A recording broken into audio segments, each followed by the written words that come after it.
Vida de Miguel Ángel de Román Roland. Parte 2. La abdicación. Capítulo 2. Fe.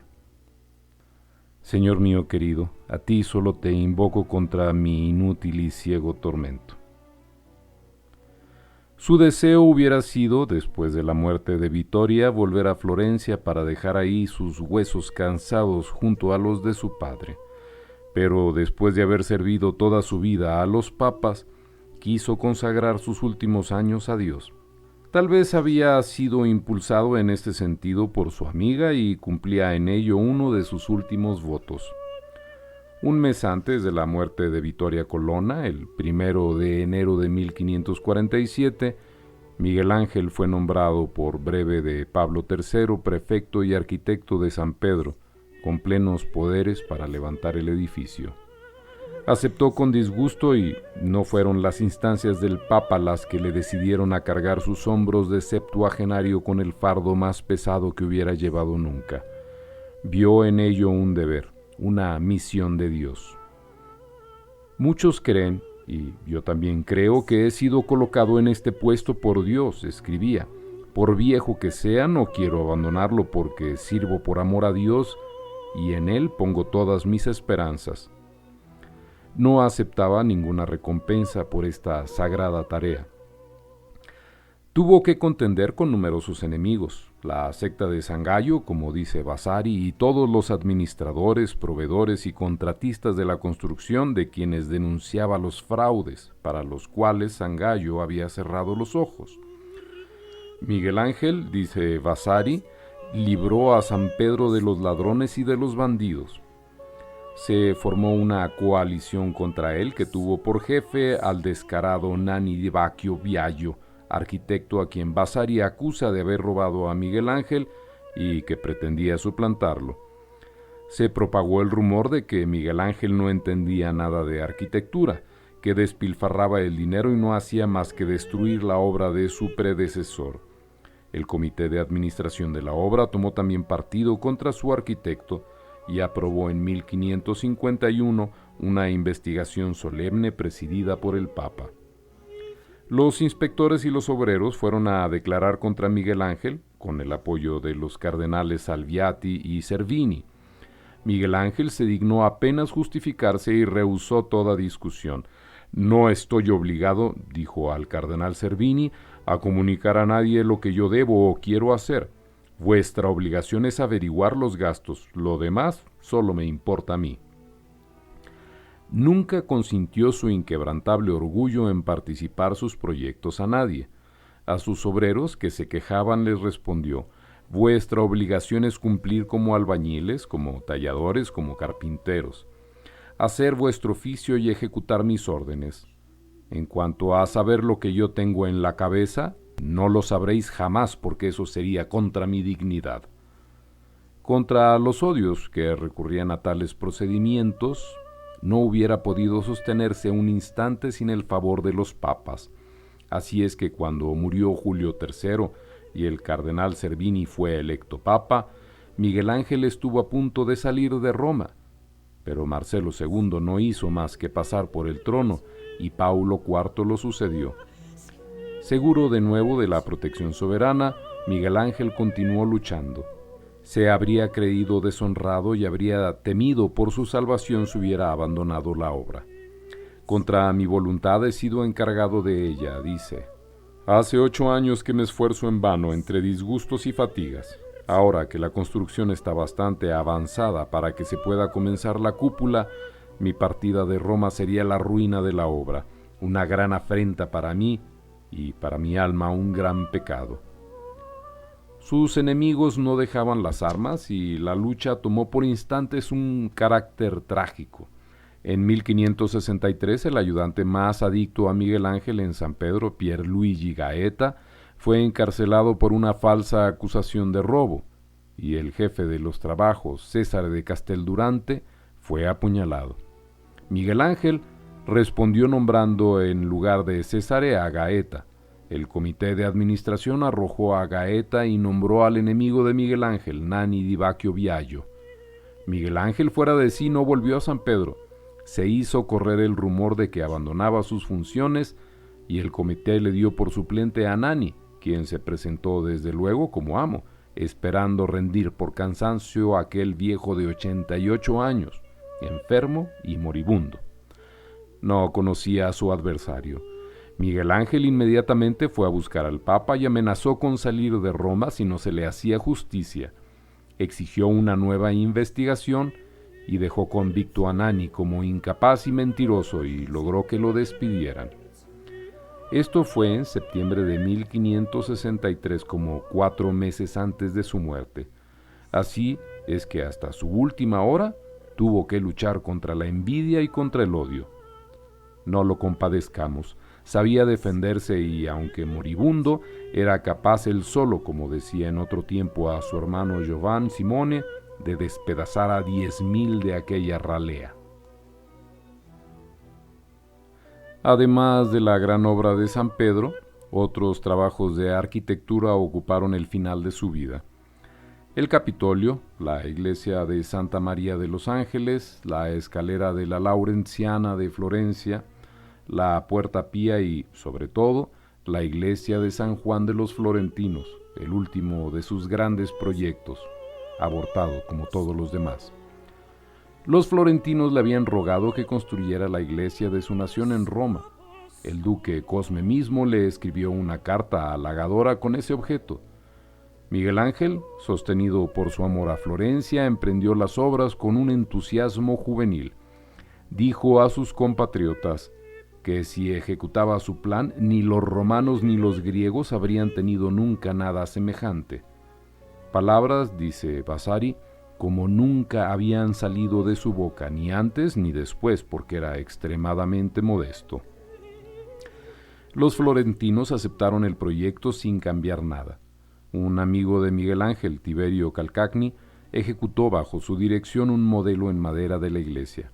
Era una obra de arte tan rara que no se ha visto nunca una iglesia semejante por la belleza, la riqueza y la variedad. Se inició la construcción y se gastaron 5.000 escudos. Después faltó el dinero. Se suspendió la obra y Miguel Ángel sufrió con ello una gran pena. La iglesia no fue construida nunca y hasta el modelo ha desaparecido. Tal fue la última decepción artística de Miguel Ángel. ¿Cómo había de tener la ilusión al morir de que San Pedro, apenas esbozado, llegara a terminarse o de que alguna de sus obras le sobreviviera? Él mismo, si hubiera podido, tal vez las hubiera destruido. La historia de su última escultura, el descendimiento de la cruz de la Catedral de Florencia, demuestra hasta dónde había llegado su desprendimiento del arte. Si continuaba todavía sus trabajos de escultor, no era ya por fe en el arte, sino por fe en Cristo y porque su espíritu y su fuerza no podían dejar de crear. Pero cuando había terminado su obra, la rompió. La hubiera destruido enteramente si su servidor Antonio no le hubiera suplicado que se la diera. Tal era la indiferencia que Miguel Ángel, próximo a la muerte, demostraba para sus obras. Desde la muerte de Vittoria, ningún gran afecto iluminaba su vida. El amor había partido. La llama de amor no ha quedado en mi corazón. El peor mal, la vejez, eclipsa el mal menor. Tengo recortadas las alas del alma. Había perdido a su hermano y a sus mejores amigos. Luigi del Riccio había muerto en 1546, Sebastián del Piombo en 1547, su hermano Giovan Simone en 1548. Nunca tuvo grandes relaciones con su último hermano, Gismondo, que murió en 1555. Había concentrado su necesidad de afecto familiar y brusco en sus sobrinos huérfanos, los hijos de Bonarroto, su hermano más amado. Eran 2, una niña, Ceca, Francesca, y un niño, Leonardo.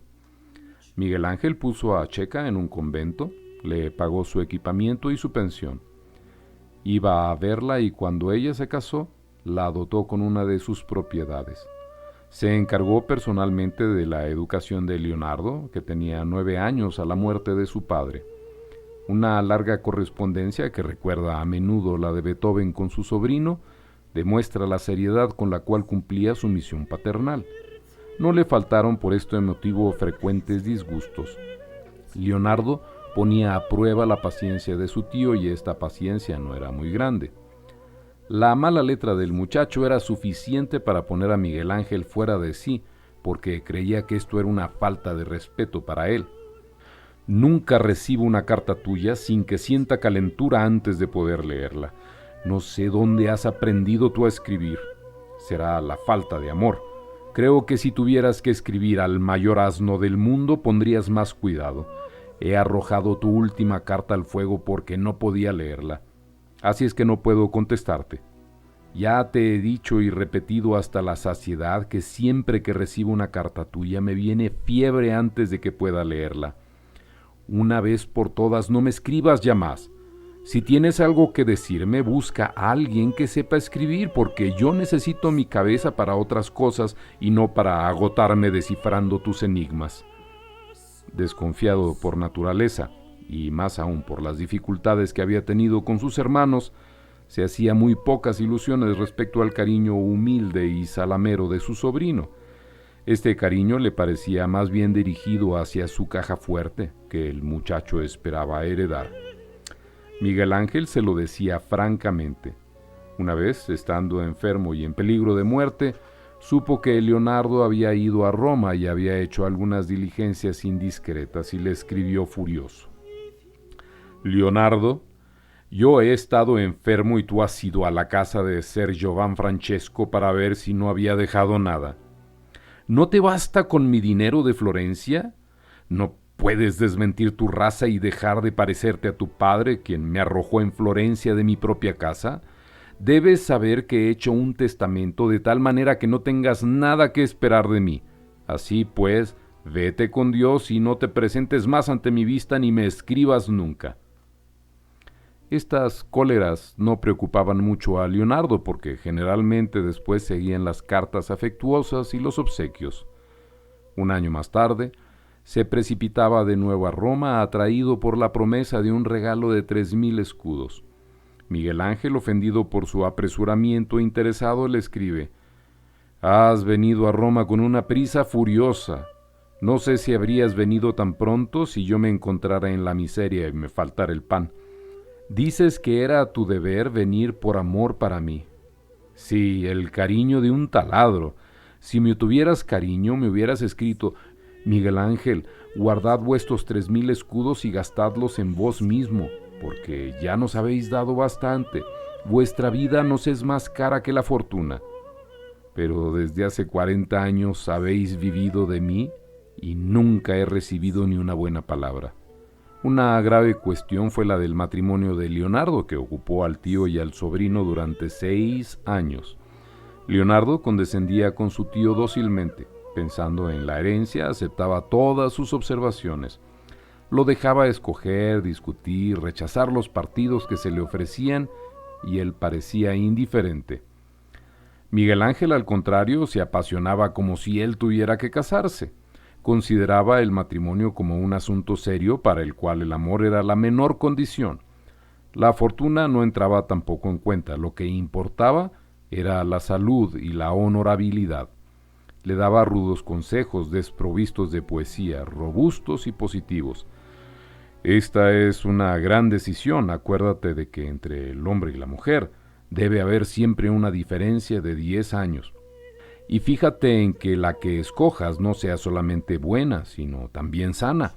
Se me ha hablado de varias personas. Unas me gustan y otras no.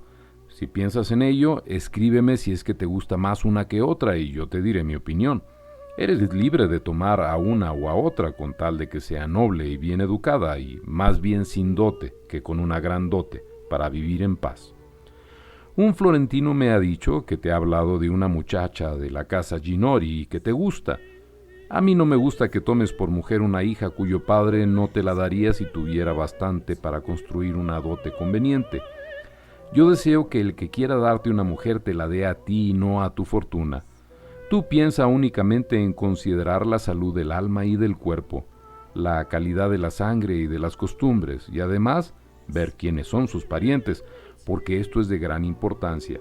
Tómate el trabajo de buscar una mujer que no se avergüence de lavar los platos en caso necesario y de ocuparse de las cosas de la casa. En cuanto a la belleza, como tú no eres precisamente el joven más bello de Florencia, no te preocupes, con tal que no sea ni estropeada ni repugnante. Después de mucho buscar, parecía haberse hallado el ave rara, pero a última hora, he aquí que se le descubre un defecto de importancia. He sabido que tiene la vista corta, lo cual no me parece un defecto pequeño. Por eso no he prometido nada todavía, y puesto que tú tampoco has prometido nada, mi opinión es que te desprendas si estás seguro de esta cosa.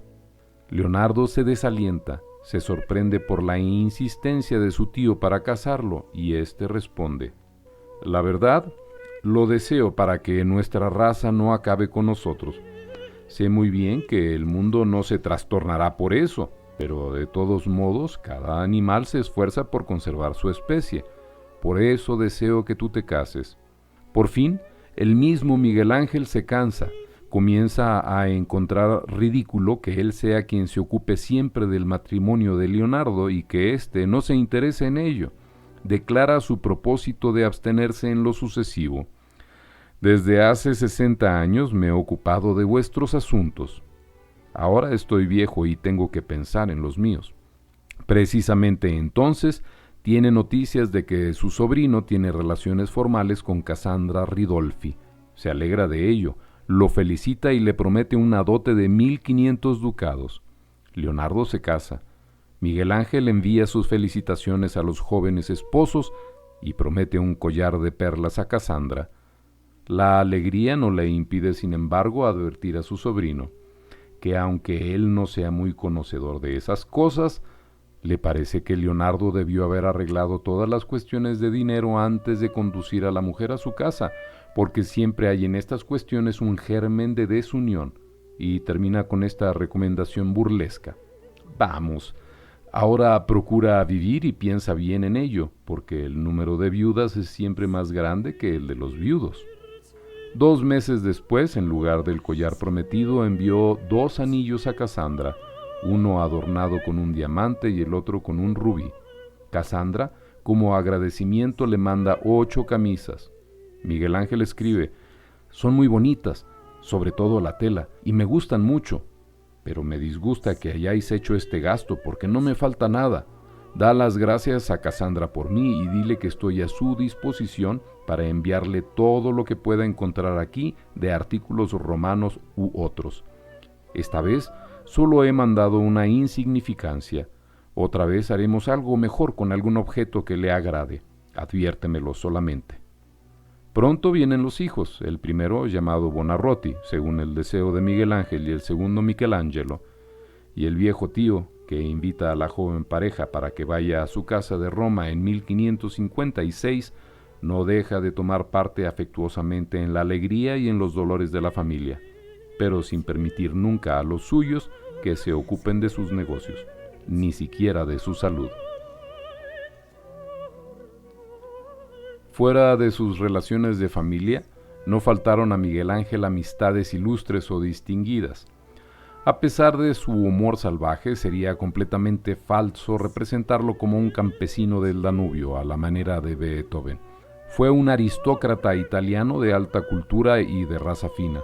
Desde su adolescencia, que transcurrió en los jardines de San Marco, cerca de Lorenzo el Magnífico, estuvo en relaciones con todo lo que Italia tenía de más noble entre sus grandes señores, sus príncipes, sus prelados, los escritores y los artistas. Tenía contiendas de ingenio con el poeta Francesco Berni, tenía correspondencia con Benedetto Barchi, se cambiaba poesías con Luigi De Riccio y con Donato Gianotti. Sus conversaciones eran muy buscadas, lo mismo que sus profundas observaciones sobre el arte y sus opiniones sobre el Dante, que nadie conocía como él. Una dama romana escribía que cuando él quería era un gentil hombre de modales finos y seductores, como apenas habría otro igual en Europa. Los diálogos de Gianotti y de Francisco de Holanda muestran su exquisita cortesía y la costumbre que tenía del trato social, y hasta se encuentra en alguna de sus cartas a los príncipes que le hubiera sido fácil ser un perfecto cortesano.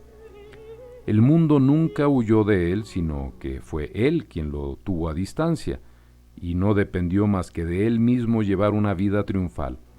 Era para Italia la encarnación del genio italiano.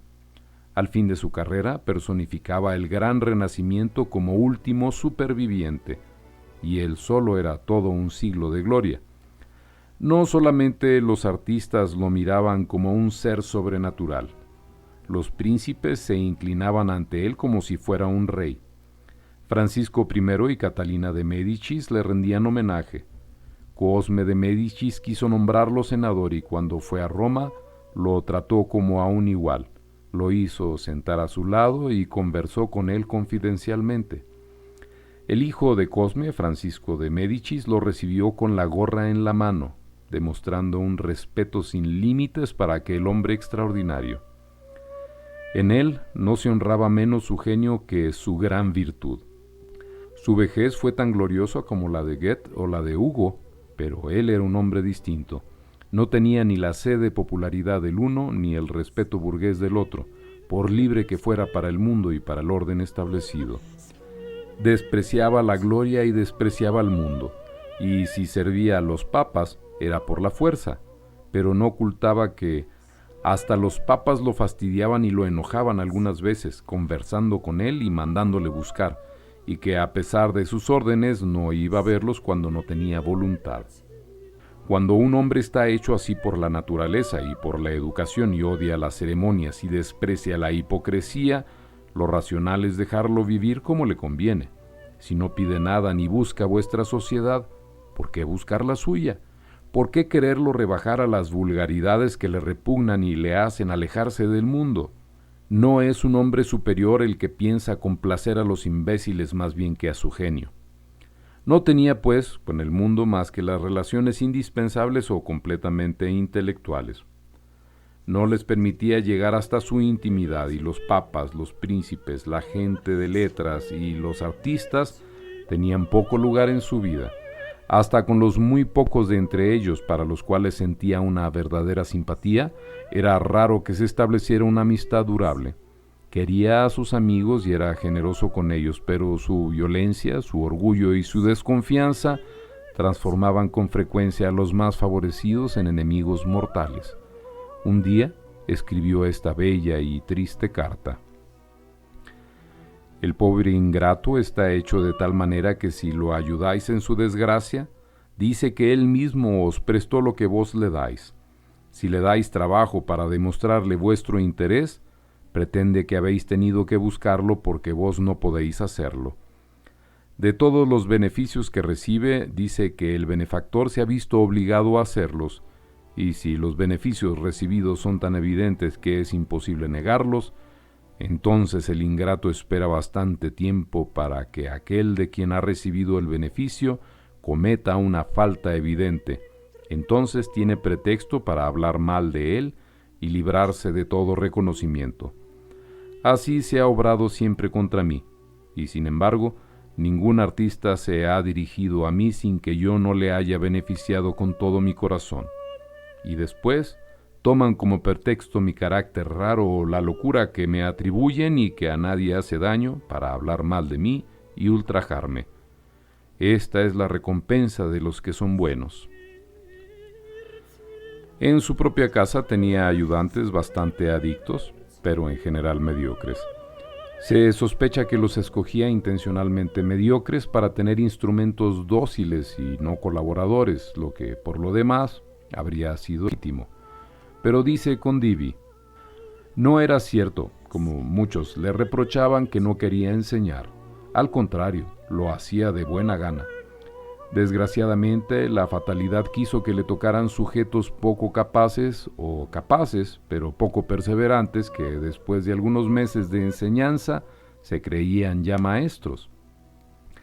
Es indudable que la primera cualidad que exigía de sus ayudantes era una sumisión absoluta. Así como era despiadado para los que desplegaban hacia él una independencia orgullosa, tuvo siempre tesoros de indulgencia y de generosidad para los discípulos modestos y fieles. El perezoso Urbano, que no quería trabajar y que tenía razón porque cuando trabajaba era para estropear irremediablemente por su torpeza el Cristo de la Minerva, fue objeto de sus cuidados paternales durante una enfermedad. Llamaba a Miguel Ángel querido como el mejor padre. Piero di Gianotto fue amado como un hijo. Silvio de Giovanni Caparello, que salió de su casa para entrar al servicio de Andrés Doria, le suplica desoladamente que le permita volver con él. La historia conmovedora de Antonio Mini es un ejemplo de la generosidad de Miguel Ángel para con sus ayudantes. Mini, aquel discípulo que, según Vasari, tenía buena voluntad pero no era inteligente, amaba a la hija de una pobre viuda de Florencia. Según el deseo de sus padres, Miguel Ángel lo alejó de Florencia. Antonio quiso ir a Francia. Miguel Ángel le hizo un obsequio regio. Todos los dibujos, todos los cartones, la pintura de Leda, todos los modelos que había hecho para ella tanto en cera como en arcilla. Provisto con esta fortuna, Antonio partió, pero la mala suerte que perseguía todos los proyectos de Miguel Ángel fue más dura todavía con los de su humilde amigo. Fue a París para enseñar el cuadro de la Leda al rey. Francisco I estaba ausente. Antonio dejó la Leda guardada en la casa de un italiano amigo suyo, Giuliano Bonacorsi, y volvió a Lyon, donde se había establecido. Cuando regresó a París, algunos meses más tarde, la Leda había desaparecido. Bonacorsi la había vendido por su cuenta a Francisco I. Antonio, enloquecido y sin recursos, incapaz de defenderse, perdió en aquella ciudad extranjera. Murió de aflicción a fines de 1533. Pero de todos sus ayudantes, el más amado de Miguel Ángel y a quien su afecto aseguró la inmortalidad fue a Francesco d'Amadore, por sobrenombre Urbino, de Casteldurante. Desde 1530 estaba al servicio de Miguel Ángel y trabajó bajo sus órdenes en la tumba de Julio II. Miguel Ángel se preocupaba por su porvenir. Le decía: «¿Qué harías tú si yo muero?». Urbino respondía: «Serviré a otro». «Oh, infeliz», dijo Miguel Ángel, «quiero remediar tu miseria». Y le dio 2000 escudos juntos, un obsequio como sólo los emperadores y los papas podían hacer. Urbino fue quien murió primero. Al día siguiente de su muerte, Miguel Ángel le escribe a su sobrino: «Urbino murió ayer en la tarde a las 4. Me ha dejado tan afligido y turbado que me hubiera sido más dulce morir con él por el cariño que yo le tenía, y bien lo merecía porque era un hombre digno, leal y fiel. Su muerte hace que me parezca no vivir y no puedo recobrar la tranquilidad». Su dolor era tan profundo que 3 meses después decía en una carta célebre a Vasari: «Messer Giorgio, mi querido amigo, es posible que escriba mal. Sin embargo, en respuesta a vuestra carta, escribiré algunas palabras. Ya sabéis que Urbino ha muerto, lo que es para mí una pena muy cruel, pero también una gracia muy grande que Dios me ha hecho. Esta gracia es que Él, que viviendo guardó mi vida, muriendo me ha enseñado a morir, no con pesar, sino con deseo de la muerte. Me sirvió 26 años y siempre lo encontré seguro y muy fiel. Yo lo había enriquecido y ahora que contaba con él para que fuera el sostén de mi vejez, me fue quitado. Y no me queda otra esperanza más que volverlo a ver en el paraíso, donde Dios ha demostrado que debía estar por la muerte muy feliz que le procuró. Lo que ha sido para él más duro que la muerte fue dejarme vivo en este mundo engañador y en medio de tantas inquietudes. La mejor parte de mí mismo se ha ido con él y no me queda ya nada más que una miseria infinita». En su desolación rogó a su sobrino que fuera a verlo a Roma. Leonardo y Casandra, inquietos por su tristeza, fueron y lo encontraron muy debilitado. Tuvo que hacer nuevos esfuerzos por la obligación que Urbino le había impuesto de encargarse de la tutela de sus hijos, de los cuales uno era su ahijado y llevaba su nombre. Tenía otras amistades extrañas. por la necesidad de reacción contra todas las imposiciones de la sociedad, que es tan fuerte en las naturalezas robustas, le gustaba rodearse de gentes sencillas de espíritu que tenían salidas inesperadas y maneras libres. Gentes que no fueron como todo el mundo, un tal Topolino, tallador de piedras en Carrara, que se imaginaba ser un escultor distinguido y que nunca hubiera dejado partir para Roma un barco cargado con bloques de mármol, sin mandar 3 o 4 pequeñas figuras modeladas por él, que hacían morir de risa a Miguel Ángel. Un Meniguela, pintor de Valdarno, que iba de vez en cuando a la casa de Miguel Ángel para que le dibujara un San Roque o un San Antonio, que después iluminaba y vendía a los campesinos. Y Miguel Ángel, con quien los reyes tenían tanto trabajo para obtener la obra más pequeña, dejaba todo para ejecutar estos dibujos según las indicaciones de Meniguela. Entre otros, un crucifijo admirable. Un barbero que se ocupaba también de pintar y para quien dibujó un San Francisco con los estigmas. Uno de sus obreros romanos que trabajó en la tumba de Julio II y que creyó haberse hecho un gran escultor, sin haberlo notado, porque siguiendo dócilmente las indicaciones de Miguel Ángel, había hecho salir del mármol, con estupefacción suya, una hermosa estatua. El chistoso orfebre Piloto, apodado Lasca, el holgazán Indaco, pintor singular, tan amante de la charla que despreciaba la pintura y que acostumbraba a decir que trabajar siempre sin tomarse algún placer era indigno de un cristiano, y sobre todo el ridículo e inofensivo Giuliano Bugiardani, para quien Miguel Ángel tenía una simpatía especial. Giuliano tenía una bondad natural, una manera sencilla de vivir, sin maldad y sin envidia, que gustaba infinitamente a Miguel Ángel. No tenía más defecto que amar demasiado sus propias obras, pero Miguel Ángel lo estimaba feliz precisamente por esto, porque él mismo era muy desgraciado no pudiendo satisfacerse plenamente con nada. Una vez, Messer Ottaviano de Médicis había pedido a Giuliano que le hiciera un retrato de Miguel Ángel. Giuliano se puso a trabajar y después de haber tenido a Miguel Ángel sentado 2 horas sin hablar, le dijo: «Miguel Ángel, ven a ver, levántate ya. He atrapado lo esencial de tu fisonomía». Miguel Ángel se levantó y cuando vio el retrato le dijo, riendo a Giuliano: «¿Qué diablos has hecho? Mira, me has hundido un ojo en la sien». Giuliano, con estas palabras, se puso fuera de sí. Miró varias veces al retrato y a su modelo, alternativamente, y respondió con atrevimiento: «Ay, no me parece, pero vuelve a tu sitio y lo corregiré si hay lugar». Miguel Ángel, que sabía lo que pasaba, se volvió a poner sonriendo enfrente de Giuliano, quien lo miró varias veces, lo mismo que a la pintura. Después se levantó y dijo: «El ojo está tal como yo lo he dibujado y la naturaleza así lo muestra». «Pues bien», dijo Miguel Ángel riendo, «es culpa de la naturaleza. Continúa y no ahorres los colores».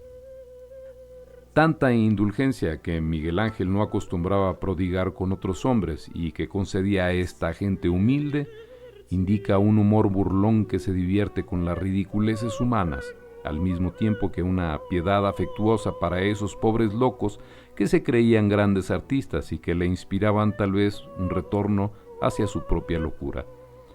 En esto había mucho de ironía melancólica y burlesca.